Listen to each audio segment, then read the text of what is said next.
One of the things that really stuck with me in our prep call was when you were talking about this book, The Storytelling Animal, and how more than memorizing different facts or frameworks, people being able to execute on storytelling is one of the keys to Googliness.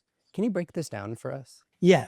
Okay. Now, this is something that I really stress when working with candidates. Candidates many times come with the idea that their interviewer is a really smart person, which usually is correct. But they also come with the idea that their interviewer kind of knows everything.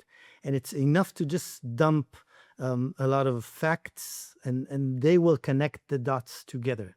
This is not true because no interviewer knows everything and they need you to connect the dots and actually tell the story. Now, if you don't do it for them, they will do it and not necessarily in the way that you want them to do it. Because, and this is what you mentioned regarding the storytelling animal, this is actually a theory that I really like to refer to.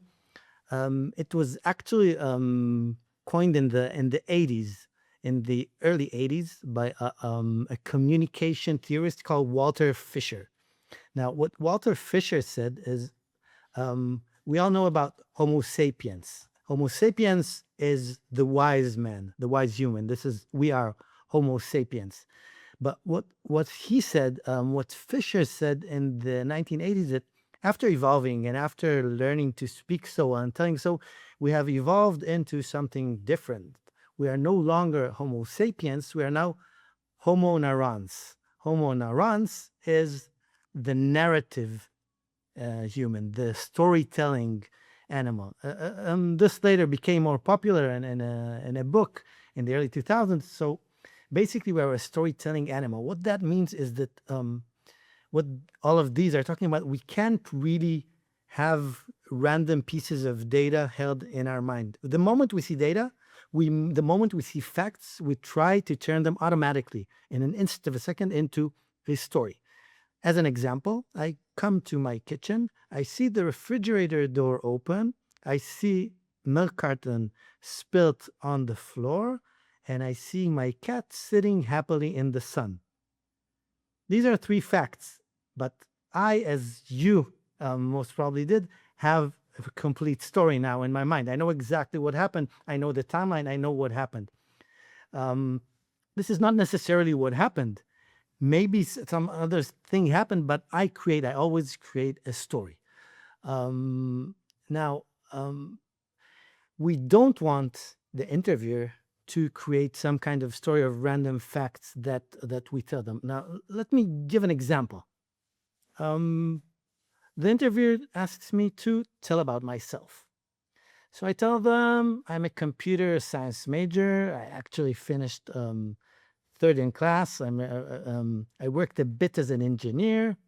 Then I started working as a backend PM in a small cloud company. Very edge heavy, very backend. I moved to Microsoft Azure and I continued working in a cloud with backend teams. Then I transferred to a more user facing role. I did that for a few years. And then now I'm responsible. Now I'm in this new company again doing a user facing role.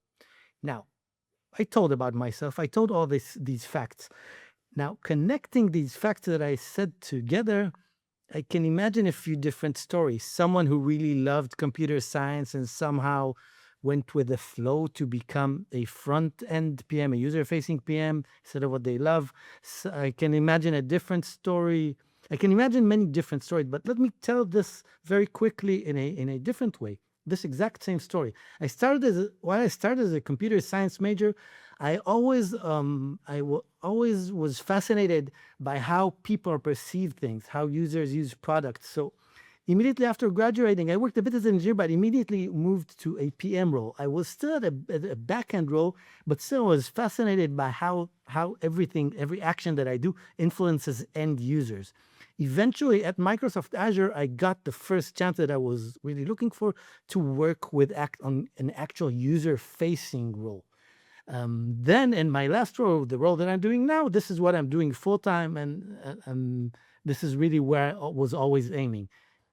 See, I added a story. I colored the exact same facts. I colored it and turned it into a story that tells a lot about me and my passions, where I'm aiming my career, what drives me.